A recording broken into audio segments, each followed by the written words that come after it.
Marvel Studios made a big announcement yesterday after Jonathan Majors received two guilty verdicts in his domestic abuse case. They announced that he is no longer with Marvel Studios and he will not be playing Kang the Conqueror or any of his variants moving forward. This puts a big pickle into what their plans are moving forward. Will they recast Kang the Conqueror? Will they move on from that plot entirely?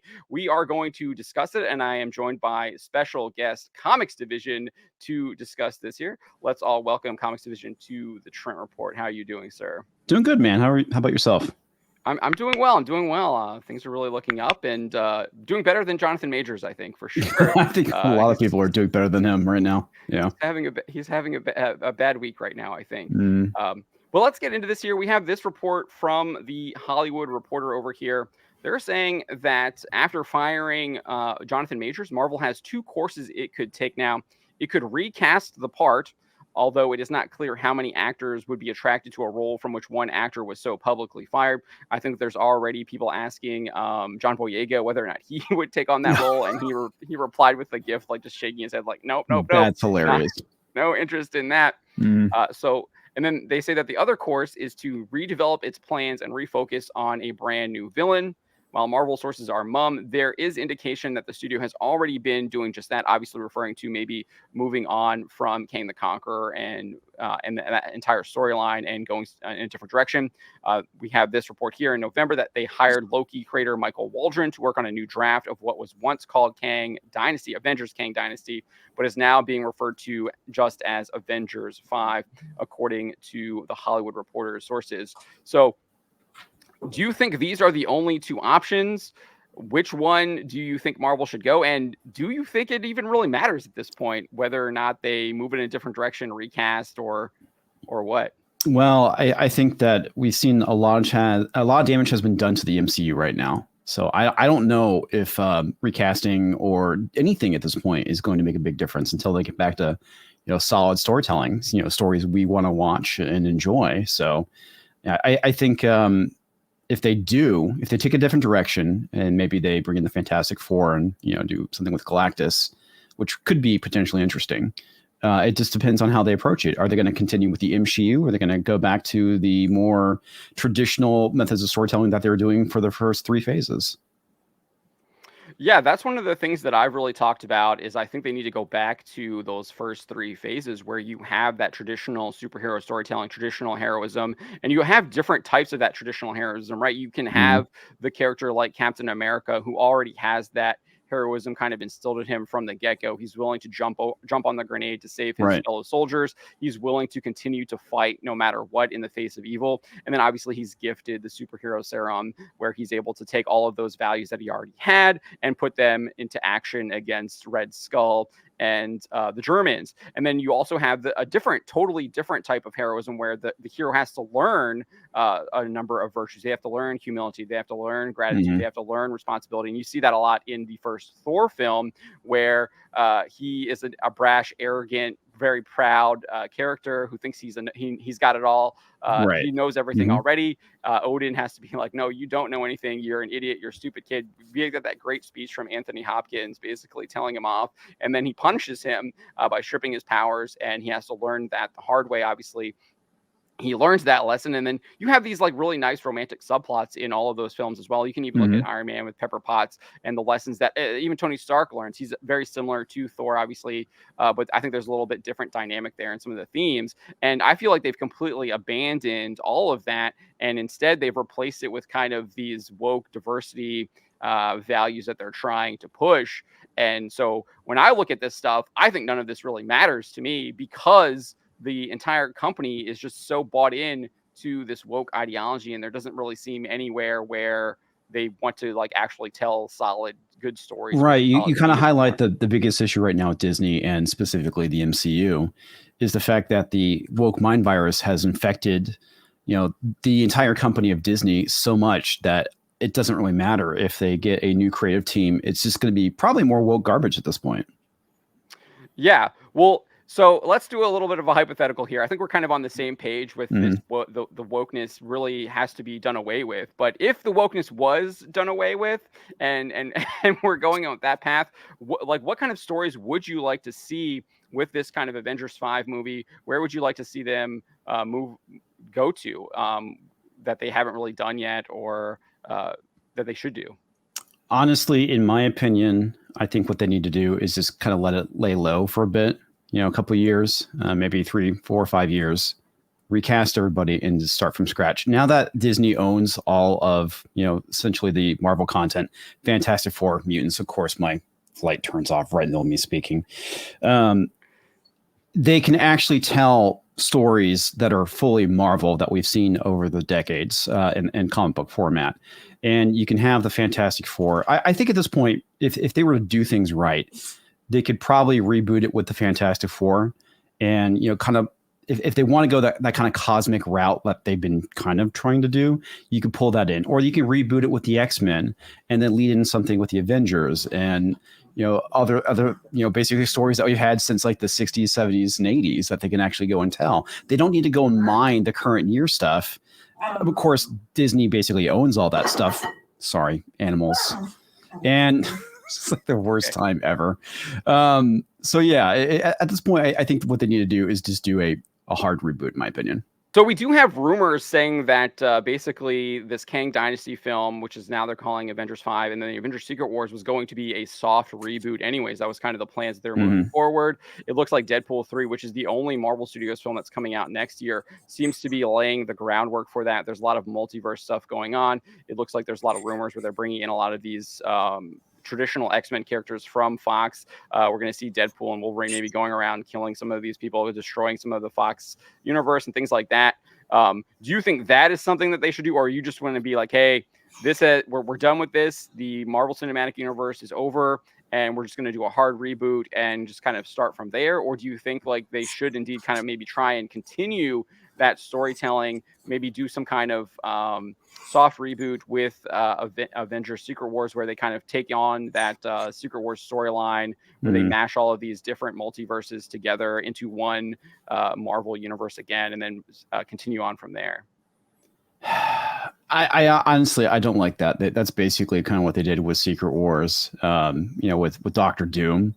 And it's part of the reason why the current comic book universe is a bit of a mess, is because they took everybody from different universes and brought them in. I mean, some of that was kind of interesting, but it kind of overstayed its welcome, in my opinion. And if they try that here, it could be just a big disaster. I mean, Deadpool 3 sounds like it could potentially be a fun movie, potentially being a key word, right?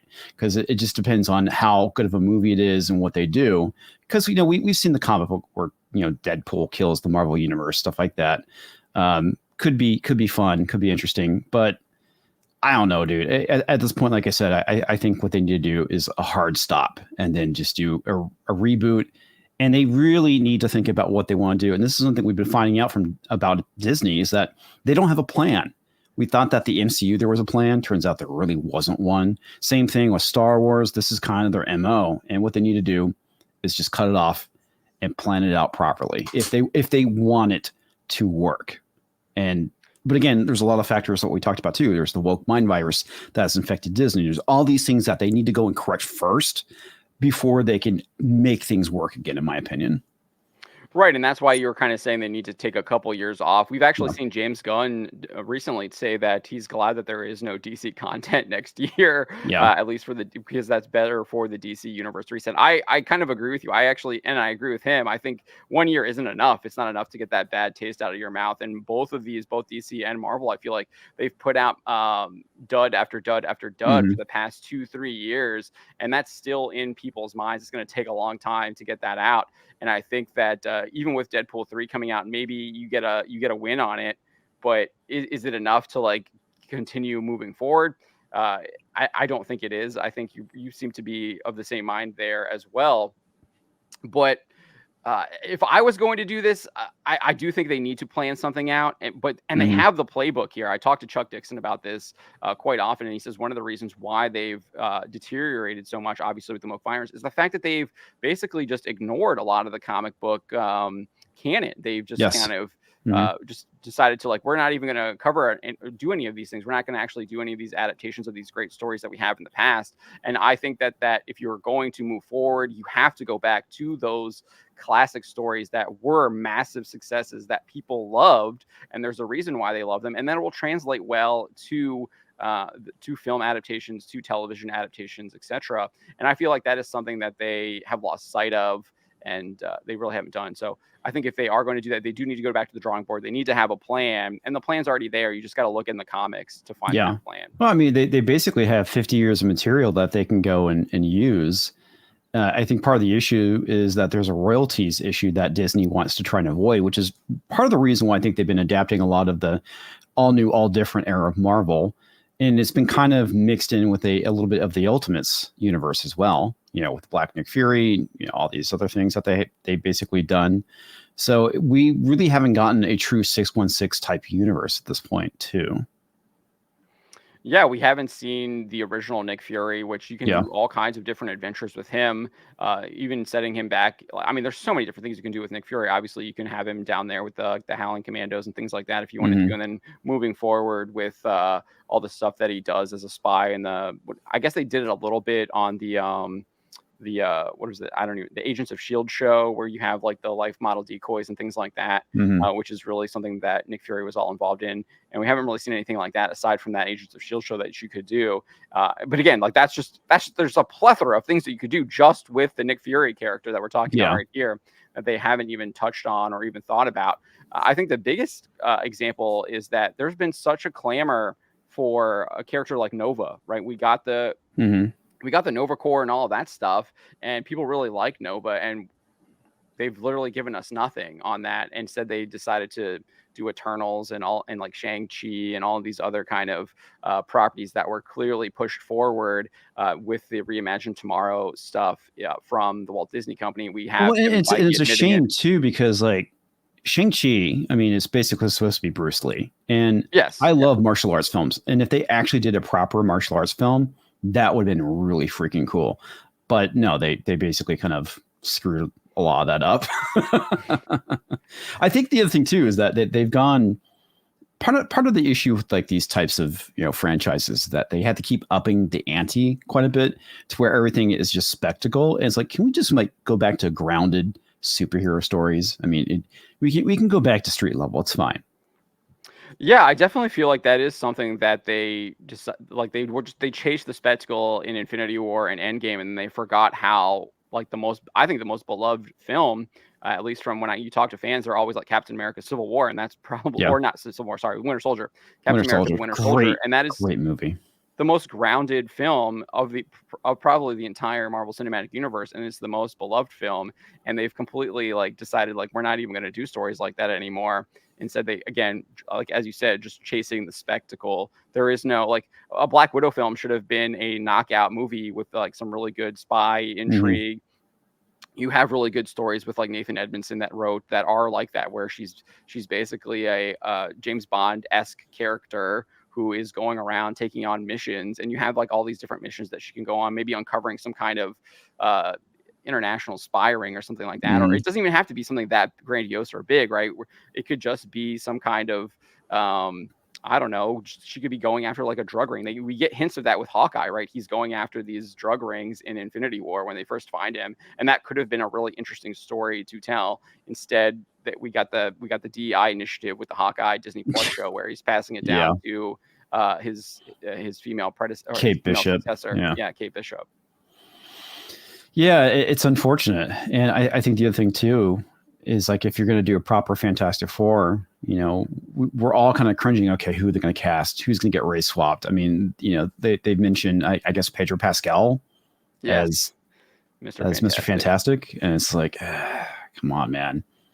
You had John Krasinski. Why couldn't you have just gone forward with that? He looks the part. Yeah, he really does look the part, but you also saw just kind of how Marvel treats these characters. I mean, he gets a cameo role and he's basically annihilated by an evil Scarlet Witch. And it's like, well, you have all these like cool, interesting cameos, and we're just going to like kill him off in like a couple seconds. Very similar to what they did in Deadpool 2. You introduce the X-Force and you kill it off kind of in like this supposed humorous clip. And for me, like that just kind of turns me off. It's like you're treating this as a joke. Even in Deadpool 2, I get that's a different character. I get Deadpool's, but still, I mean, the first movie did treat a lot of that stuff still seriously, and then in the second one, it was just treating it as a joke. And it's just like, well, you can't even take your own movie seriously. Why should I be taking it seriously? Yeah, that's very true, and that's kind of the problem, right? Is that if they don't take it seriously, the audience isn't going to do it either. Yeah, and I think that's a big problem, like across the board, not obviously just with Marvel, but with all these big spectacle, big blockbuster films in general. And I think that's why something like Godzilla minus one is such a breath of fresh air, because it does take itself seriously and it has like these really good themes and everything. But any last words on what we can see here from Marvel and what you would like to see from them? Well, like I said, man, I just want them to get back to fundamentals at this point. Let's start off with a good street level, story. I know they can't do it with Spider-Man because, it's still owned by Sony, but they can still make agreements. But maybe they could start off with Daredevil again. I mean, they have Charlie Cox. I know that they're going to be doing that series with him, but just don't basically make the character second fiddle to some diverse female, right? When we watch a show about Daredevil, I want to see something about Daredevil. I don't want to see people sitting in coffee shops talking about their feelings. I want a Daredevil story. I want to go and see him kick some ass and just have it be a fun, entertaining story. That's what I want to see. That's what I think most people want to see. Exactly, and they have the blueprint for that. I think a lot of the Netflix shows did a really good job on that. Obviously, first 2 seasons of Daredevil were absolutely excellent. I think the second season, the first 4 episodes, was some of the best superhero stuff ever made. I think the Luke Cage as well. You have that blueprint there too. Especially the first half of the season before they killed off Cottonmouth. Absolutely, excellent. I know that was awful. Yeah. It was a terrible decision to kill him off. But then obviously, I think another easy street level superhero that they already have on the docket is Blade. Obviously, he's dealing with supernatural stuff, but he's dealing with supernatural gangsters, right? Like the vampires in Blade are basically like the Italian mafia or like a drug cartel or something like that. They're like their drug is just humans and human blood and stuff like that. So it's very you have a win, an easy win in Blade. There it shouldn't be too difficult to do. But they seem to just kind of not realize how easy it is to do a lot of these things and drop the ball all the time. Yeah. And the irony too is that, Blade was what really got the Marvel movies to really start working, at least the first 2. The third one was kind of goofy, but Blade, that's a great character you could start with. All right. Well, thank you so much, ComixDivision, for joining us. We're glad to have you here all the time. We'll definitely have to get you back, and really appreciate your analysis and comments here. Right on. Thanks for having me. Have a great one. Yeah, you too.